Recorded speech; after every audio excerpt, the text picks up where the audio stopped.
So তোমাদের বলেইছিলাম যে আমি আমার বার্থডের প্রত্যেকটা ভিডিও যা যা সেলিব্রেশন হচ্ছে সব তোমাদের সাথে শেয়ার করব। তো এটা হলো আমার রাত 12টার সময় সেলিব্রেশন হয়েছিল আমার বার্থডে, যেটা আমি অফিসে ছিলাম। তো আমার নাইট শিফট ছিল, তো আমি জানতামও না, মানে সাডেনলি মানে পুরোপুরি আমাকে সারপ্রাইজ দিয়েছে আমার কলিগরা। তো দীপঙ্করও অলরেডি চলে এসেছিলো, বাইরে ওয়েট করছিল, তখন ওরা সব কেক নিয়ে চলে এসেছিলো। তো আমি কেক কাটিং করে দেন আবার আমি চলে যাই বাইরে।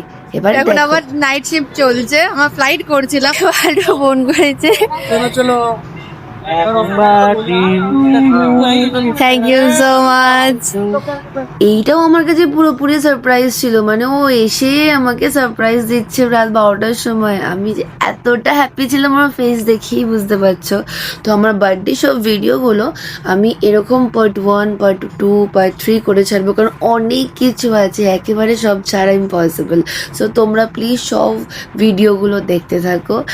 আরো অনেক সারপ্রাইজ আছে যেগুলো তোমাদের দেখলে আই থিঙ্ক খুবই ভালো লাগবে। সো দেখা হচ্ছে আমার পার্ট 2 ভিডিওতে আবার।